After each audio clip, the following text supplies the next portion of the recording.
So, education empower people's life. So, Seren, like you are expert on the education to apply for Ivy League. So, do you think there are really shortcut to apply for the Ivy League schools? A lot of people ask me if there is an easy way to go to Harvard, to go to Cornell. And I would say, well, people say, is student athlete, a shortcut? But think about how hard it is to be a professional student athlete. I did have a student who is a #1 fencer in Canada. And of course, she got into really good school. And some other people say, what about donor? Is it okay I donate a library to school? Yeah. Well, that could be a shortcut, but that's a lot of money from their family. You have to have a lot of money. Yes, but I would not call those things shortcut because you are using something in exchange for that offer. What I want to say is because I used to work in the admission office, and I want to ask Professor Guo and Donna a question. So if you are an admission officer, you have essay, you have transcript, you have extracurricular activities, you have recommendation letter. Among all 4 things, which one as an admission officer would spend most of their time to read these 4 documents? What do you think? I think for the Ivy League school, if you focus on Ivy League school, basically, when I was in there, they basically saying, you're all good students, a score, the SAT, it doesn't really count. They don't really look at it, to be honestly. So they're looking at the personalities, the leadership, the drive, the ambitious. I think those parts are most critical that distinguish you from the crowd. And if you want to get into the Ivy League school, then you need to emphasize and distinguish yourself out of the crowd from that personality-wise. And, a lot of, I think, the Chinese students has a good score, and they can lay out a bunch of accomplishments, win the prize here and there. I think those 2 Ivy League schools, I think those are by given. But not really differentiate yourself from the other applicants. So you really want to show your characters, and that's what they valued. At least that's what I think. So in the actual application process, these things, like Professor Guo said, is our major differentiator in the later stage of which student I'm going to give an offer. In the beginning, actually, we spend a lot of time on transcripts. We read it really thoroughly because that's a way to show dedication. We even see how many advanced courses the students take. And one thing people might not know is if the school offer 20 advanced course and the student only take 1, that means the student is not taking an academic challenge. And we will also look at from 9th grade to 11th grade, what is the trend? Is the student continue improving, or their turbulence, and why is that? Or the student is not improving. So Ivy League school or top schools are looking at the students who are making improvement. Maybe not from a very, very perfect beginning. 1B will not ruin everything in 9th grade. However, they do spend a lot of time on the transcript. And when the students say, I want to apply economic major, I'm so passionate about economic, and there is no economic course on that transcript, no AP economics on that transcript. So you cannot prove where is the passion. So that's in the first stage of reading. So we call it reader. So when we read, first is the transcripts, and then in the essay part and the extracurricular part, just like Professor Guo said, we need a differentiator. Because every student, a lot of students have a very similar background. Some school activities, perfect GPA, high SAT. But how do they tell their story? It's very important to differentiate themselves from others. I've met with multiple students, my friends' kids. They got a perfect score, 2,400 for SAT, but they got a reject. One is actually I wrote a recommendation letter to Cornell. They got a reject. Because that will show any characters. So do you think like personality, characters, and transcript, it's very important? It is. I think everything is important. So basically, but then at the end, make you really get into the door I still think it is your leadership, your drive, your personality will get you into the door. But as you said, the transcript probably the first thing to get you. It's the foundation. Right.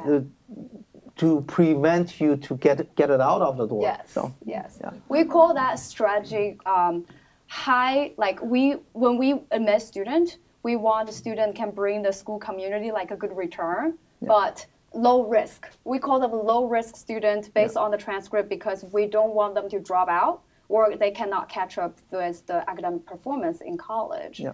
And like Professor Guo said, in the storytelling process in the essay, you need to be very different. Like one of my students got into Yale, and when I met her, she has no extracurricular activity. And I asked her, what do you like? And she said, I like cooking. Whoa. And her mom goes, cooking cannot get you anywhere. Cooking cannot get you into Harvard. But she got into Yale. How? So I said, why do you like cooking? And she said, oh, I like cooking because I want to cook healthy food that my mom and my grandma, they both have diabetes. I hope they can eat healthier. So I suggest, why don't you make a cooking video every week to show the world? That's a difference. Yeah. So she started her blog and her YouTube, and at every episode, she started to analyze what kind of nutrition in the food can help diabetes patients, and then make the food taste good but still healthy. So that's the differentiator. And when she writes the essay, I told her, why don't you write your essay like a recipe? The recipe of your life. The recipe including your love for family, your passion for nutrition, for cooking, and then your passion for your future career in nutrition. So that's how she got into Yale, by the storytelling. Of course, she had perfect score on the other side. Yes. Yeah. So you have to show everybody you have different abilities, passions for a You're going to be specific, different from the others. Why and why? Different. So, It cannot be just Joe Smith and whoever with a perfect score, but I'm average on everything else. Then you can't. Okay, so I guess you too have a very important strategies to tell us how to apply for Ivy League schools. Yeah. But like after they graduate from Ivy League schools, how can they find a very good job, ideal job for themselves? I think because I've been in a career for 30 years, right? I graduated from the Cornell way more than 20 years already. I think only I think the school, the name of the school, only helped me once, and all others, I don't even think nobody really care or talk about it. So I think in the early stage of your career. Really? So school's only beginning. I think only at the beginning. At the later part of your career, it is your accomplishment, your capabilities, your experience. Those things are count. To be honest, I have been working in the corporate Americas, multiple company. I work in a high level, C-level range, and I serve as CEO in multiple company as well myself. And also I serve at in a big company. I have found almost all the C-level, senior VP level or VP level, I don't think they come from Ivy League school. Yes. Okay, most of them are not graduate from Ivy League school. But you know what? They bring in, first of all, a rounded person, personality-wise, and very good communication skills, and very good leadership. They can convince people and lead the whole group, and very good the vision, and of course they come in also with very good their expertise in their area. So those things I think count a lot more than the name of where you graduate. And to be honest, in the later part of 20 years, I don't even mention where I'm graduate. I don't even say it. Why I should say oh, I graduated from Ivy School or Cornell. No, you feel idiots. People just say what you do. Nobody really even talk about it, because I found a lot of the good, strong senior level people, they graduate from very ordinary school. So I appreciate when the first day I went to school, my professor said, "Where is your resume?" First day, new student orientation. My professor said, "Where is your resume?" She said to everybody in the room. And as college students, we're ready to have some fun in New York City. Where is the resume? Why are you asking that? And later, I understand when I'm in my industry, helping my student get into school, get into corporate, I tell them the same thing. You need to have your resume ready because you don't know when will you meet someone. Yeah, like one of my students, he sent out 200 resumes and nothing get back. And I said, that's not how you find a job, by sending cold emails and apply on LinkedIn. Maybe that works. But in the US, referral is very important. And networking, referral, networking. Yes, those counts. Yes. More than the name of the school. The name of the school. Yeah. Yes. So the name of the school will get you to somewhere, but not gonna get you to ultimately where you want to be. But you say like Chinese parents, tiger mom, they really want their kids to go into their Ivy League. Yeah, How do you want to say to them? So it's really depend on what they want, right? The badge, the Harvard Club, the UPenn Club, they are a really good badge, like Professor Gore said, in the earlier career. And then there is a target list. Like a lot of investment banking, they have a target list. If your school is not on that target list, you have much less chance to get the first interview. So in the earlier stage for young people, a really good school still give you a lot of connections. And like me, myself, my school get me into the door of corporate training and helped me started my first company in New York. My school gave me office space, gave me lawyer, gave me accountant, and even after I graduate 2 years, they invite me back as a coach and pay for me to train my future peers to be female founders in the field. So I would say school definitely gave me a lot of support.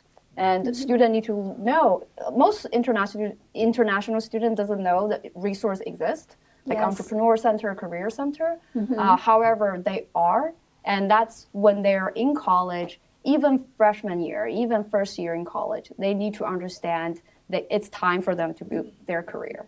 So start early is very important. Normally my student, their past, third year in college, they will get their first offer because they start their first internship the first year summer. Yeah, but a lot of students, when I was in the Career Center, a lot of students come to me, they're like last year in college and they just started to think about writing their resume. So that's not much a good planning. So back to your question, how can they find a job? They really need to start early, try internship, build a network, talk to people, ask like very important people like this. If I want to get into the medical field, right? This is the perfect person I ask questions. Yeah. Okay. So resource, if I can give some advice, I would love to. So yes. Okay, I think for your also build up on that for your questions for Chinese parents, I think say something good things for the Ivy League, right? So if Ivy League school will bring the kids and the family more self-confidence, I think that's one accomplished that Ivy League name, will deliver. Yeah. Okay. Big name matters. Well, the matters only to your self-confidence. So sometimes your kids need that inch of the self-confidence to move one step forward. I think if that will accomplish you, I think that's good, that's worthwhile for your parents' effort. That. Yeah. Okay. But in US, in America, I don't think you will, especially after 5 years graduate, you're not going to talk about where you graduate when you meet with people or in the other place. No, you don't. But we heard about like some big companies in US, they just wanted their graduate from Ivy League schools. For the entry-level job in Wall Street, yes. They only recruit from Ivy League school, many of the investment banking. I know that, yeah. Don't get me wrong. I mean, many classmates are in that industries. But I'm saying that for your career development in the longer terms, after 10 years graduate, 20, 30 years, whatever will bring you to next level, higher level, or bigger accomplishment, or happiness in the life, the Ivy League school will provide 1 ounce of self-confidence and other a little bit, but you need more to get you to next level. More achievements. So, Yeah. do you have any more tips? I would say, so the things that benefit for me and my student mostly are start very early. I actually started to teach when I was first year in college. I started to tutor ACT. And then I started to share my tips of how did I apply school. And then I built up 1 million followers online. So started early really helped me. And that's also how I coach my student. Start early, plan early. And if you fail, it doesn't hurt because you're still in college. Even entrepreneur. Everyone should, if you're in college, you should try your entrepreneur center. And then school help you a lot. And you can even, and a lot of young entrepreneurs should try the hackathon in the city. You can pitch to your investor, like one of my students, first year in high school, he already got his first round of funding, even though it's a small fund, but that's a huge success. Of course. And if he fail as his business, it's still a huge, it's still a huge step for him. So start early and don't be afraid and talk to people, ask good questions. That would be my tip. Okay. So thank you very much. Thank you. Thank you. Thank you for having us. Thank you. Thank you.